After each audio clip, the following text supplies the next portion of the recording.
di Batak sendiri ada perdebatan soal itu ya. Siapa saudara paling tua? Siap. Itu Ada ya? Dinamikanya sangat kuat. Jadi iya.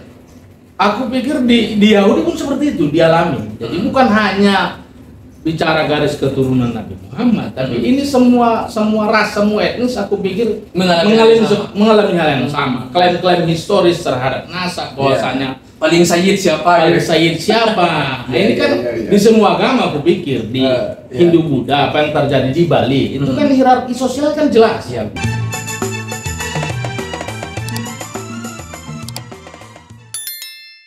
Assalamualaikum warahmatullahi wabarakatuh. Jumpa lagi bersama saya di channel Santri Kota, channel kebanggaan santri seluruh Nusantara. Kali ini kita bersama senior saya yang luar biasa, Cak Raidong Habibie Rambe. Assalamualaikum, Cak. Waalaikumsalam. Horas. Beliau ini tokoh dari Sumatera Utara yang hari ini sedang melanglang buana di ibu kota. Iya kabarnya? Saya. Oke, ya kita akan berbincang-bincang soal polemik nasab yang hari ini terjadi di Indonesia. Tapi kita tidak mau berpihak ke kanan maupun ke kiri. Tapi saya hanya ingin bertanya kepada sampean berkaitan dengan sisi sosial, berkaitan dengan polemik nasab ini, apa pengaruhnya terhadap realitas sosial masyarakat khususnya di Indonesia. Seperti apa kira-kira? Ya, secara filosofis nasab ini kan genetik, Mas. Genetik itu kan bahkan secara genetik Tuhan pun ada di dalam gen itu sendiri, sehingga kita tidak bisa menyamakan antara satu suku, kebertuhanan satu suku dengan kebertuhanan suku lain itu berbeda. Dari situlah kita bisa menjabarkan bahwasanya kebertuhanan di Arab atau keberagamaan di Arab itu yang notabene agama Islam dengan keberagamaan yang ada di Indonesia yang notabene agama Islam itu berbeda karena secara genetik God spot istilahnya itu kan berbeda, apalagi bicara nasab. Jadi nasab ini aku pikir sangat perlu. Nasab inilah yang menjadikan bangsa Yahudi eksis sampai hari ini. Jadi mereka bisa satu etnis, suku, bangsa bisa eksis hari ini, istilahnya memegang peradaban di dunia. Aku pikir tidak jauh atau masih berkaitan dengan urusan nasab. Artinya eksistensi keberadaan orang Yahudi ini karena mereka rajin memelihara nasabnya, seperti itu atau gimana? Gen ini kan kalau bicara di dalam pemikiran filsuf ada namanya Michel Foucault, dia bicara genealogi. Genealogi itu kan misal etnis Madura dengan etnis Batak itu seperti apa kesamaan dan perbedaannya. Misal etnis Jawa di Indonesia kan konteksnya beragam dan macam-macam etnis. Bangsanya seperti apa? Ini kan menunjukkan bahwasanya keberagaman budaya yang ada di Indonesia itu menunjukkan keberagaman nasab. Artinya bicara nasab secara sosial dan secara adat istiadat aku pikir perlu dan itu memang harus dijaga. Kira-kira begitu.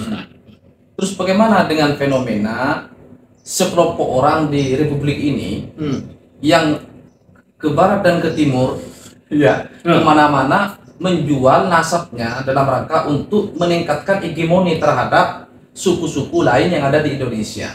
Katakan dia merasa bahwa nasab dia merasa lebih tinggi, merasa lebih mulia dari yang lain. Karena kalau melihat Islam sendiri kan Rasulullah sudah menegaskan bahwa tidak ada perbedaan antara manusia kecuali takwanya. La fadla li arabin wal ajamin illa bittaqwa. Bagaimana dengan fenomena ini? Disitulah aku lihat bangsa Yahudi bicara nasab, bicara gen, dalam penerapannya agak dan jauh berbeda dengan yang terjadi di Indonesia. Di Indonesia ditarik ke hubungannya ke berbagai dimensi, misalnya ekonomi, politik, sosial, terjadi kolusi,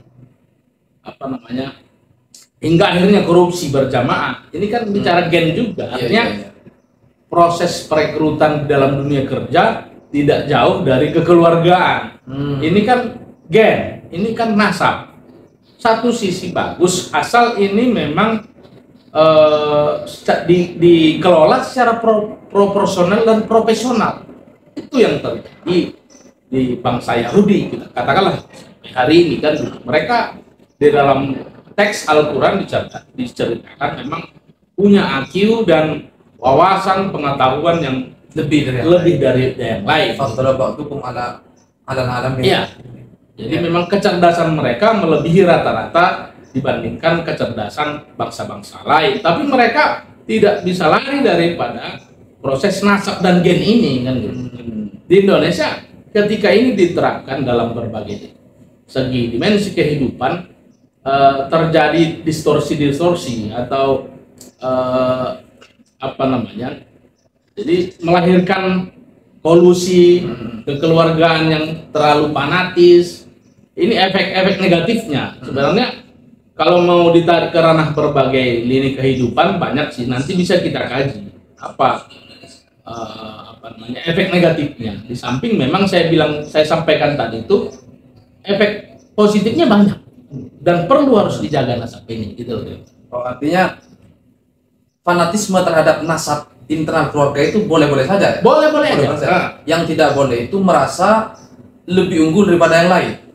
Dan dalam politik misal, pasti implikasinya dinasti politik ya. Iya. Oligarki politik. Jadi saya misal seorang bupati. Ketika saya menjabat 2 periode, wajar dong kekuasaan dan tahta ini akan saya wariskan ke anak saya. Selama itu profesional dan proporsional. Ini kan dinasti politik. Ini yang terjadi di Indonesia. Kan gitu. Ini bicara nasab sekali lagi. Ini bicara gen. Jadi ada prinsip kalau bisa orang sekitar kita ngapain orang jauh. Kan sebenarnya ini mempunyai makna positif, tapi sisi lain maknanya negatif. Iya. Gitu. Artinya berdampak pada kehidupan sosial di masyarakat. Akhirnya muncul sentimen kanan kiri, kemudian rasisme juga terjadi, caci maki, ada bahkan saling menjatuhkan satu sama lain. Itu efek negatifnya mungkin ya. Iya. Oke. Yang terakhir Cak, berkaitan dengan genealogi Yahudi itu sendiri. Yang dimaksud Yahudi ini apakah keturunan Ibrahim kemudian melahirkan nabi-nabi bangsa Israel, atau agama Yahudi sekarang itu? Soalnya begini, kalau keturunan Nabiullah Ibrahim hari ini kan agamanya pasti 3 kan, bisa Islam, bisa Yahudi sendiri, bisa Nasrani.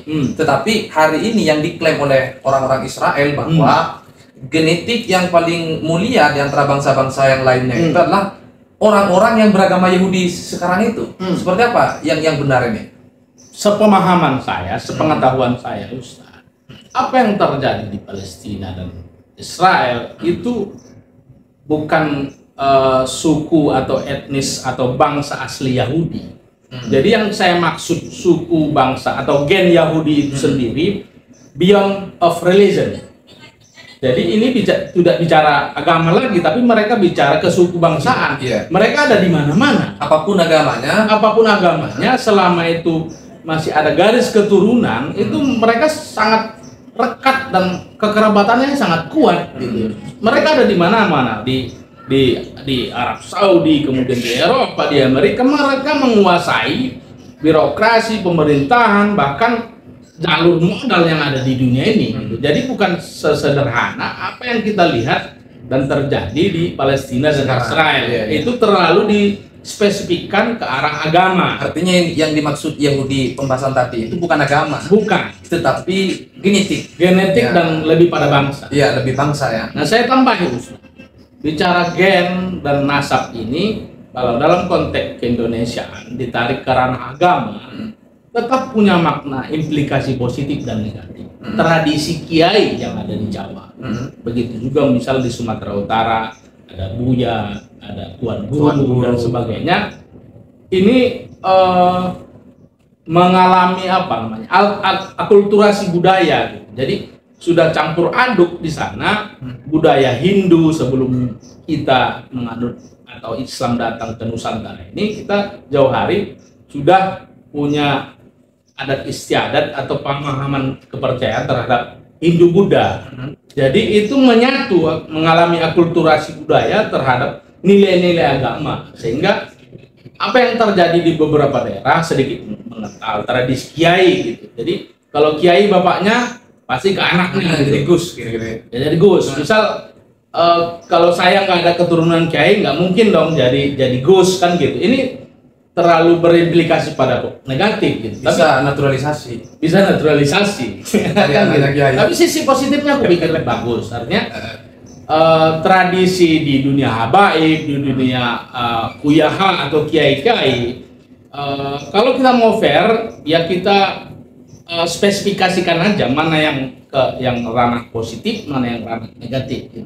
Yang positif kita ambil, ya. Yang negatif harus dihindari. Begitu. Dihindari. Oke, yang paling terakhir ya. Menyikapi soal polemik nasab Bang Alwi di Indonesia seperti apa? Saran buat netizen santri kota seperti apa? Nasab Bang Alwi maksudnya ya kan, dijelaskan dulu. Kan nasab Bang Alwi ini adalah sebuah keyakinan yang sudah mendarah daging bahwa Bang Alwi ini adalah keturunan Rasulullah SAW. Akhir-akhir ini tiba-tiba muncul penelitian tesis dari Kiai Imaduddin Al-Bantani yang membantah bahwa ternyata garis keturunan Bang Alwi ini tidak terkonfirmasi tersambung dengan Rasulullah dengan berbagai macam alasan. Akhirnya terjadilah gejolak di antara dua kubu, ada yang pro, ada yang kontra, dan dua-duanya ini rata-rata nahdliyin semua. Nah, menurut sudut pandang sosial seperti apa? Nah, ini kalau dalam perspektif agama sangat bertolak belakang apa yang disampaikan Ustaz Fauzan tadi. Hadis Nabi ya. Hadis Nabi tadi. Artinya apa yang terjadi dalam agama Islam itu bisa terjadi seperti yang terjadi di agama-agama lain, di etnis lain, dan suku bangsa lain, karena ini bicara nasab. Pasti bicara klaim. Kalau di Batak mungkin klaim kerajaan. Jadi marga ini punya raja ini, marga yang B punya raja ini. Nanti apa yang bicaranya raja siapa yang pertama? Yang paling tua. Yang paling tua. Ini kan klaim historis. Kita nggak bisa menelusuri secara fakta. Di Batak sendiri ada perdebatan soal itu ya. Siapa saudaranya paling tua? Siapa? Itu ada ya? Dinamikanya sangat kuat. Jadi iya.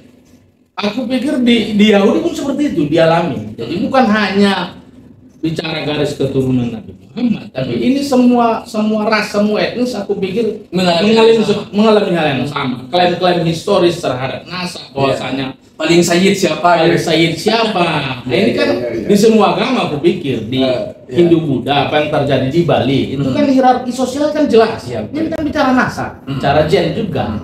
Jadi kalau bicara, makanya secara filosofis saya bilang tadi gen atau nasab ini sudah masuk ke berbagai renung dimensi kehidupan yang ada di dunia ini, baik dari agama, etnis, adat, budaya, maupun dari segi bangsa, maupun dari segi negara, itu semua mengalami itu. Ya, bahkan di dalam agama Islam pasti ada klaim bahwasanya ini yang lebih absah keturunan Nabi Muhammad kan gitu. Ya, tidak ada yang bicara mana yang lebih absah keturunan Nabi Adam. Itu kan risetnya nggak ada. Terlalu jauh.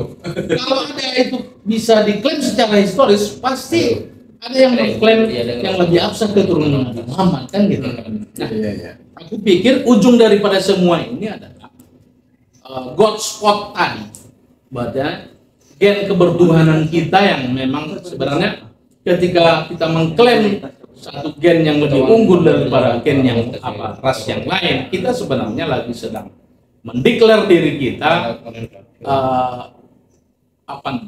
nasab kebertuhanan itu sebenarnya yang kita tonjolkan secara substansi. Tapi yang kita tampakkan hari ini ya istilahnya kalau yang terjadi di Sumatera Utara ya gen kerajaan, yang mana lebih tua, yang mana lebih muda kan gitu. Jadi yang muda manggil apa ketua itu memang ada pernik-perniknya yang kalian seperti ada itu. Dinamikanya juga. Ada dinamikanya juga. Ya, berarti bukan persoalan Habib saja ya. Bukan. Di dalam Habib kan ada gelarnya juga, ada Asrekgab, ada al-al yang lain, dan itu ada yang dianggap lebih tua, ada yang satu sama yang lain sepupu dan lain-lain gitu.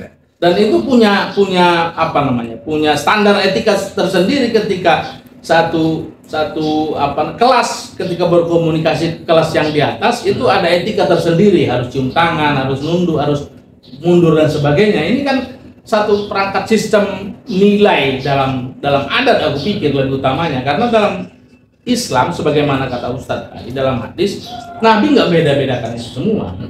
Itu harta misal kalau dalam Islam mungkin Syiah mungkin lebih keras urusan ini bicara gen. Yeah. Itu antara Sunni dan Syiah itu lebih keras lagi. Yeah, betul. Gitu kira-kira. Artinya dinamika sosial itu selalu terjadi antar generasi.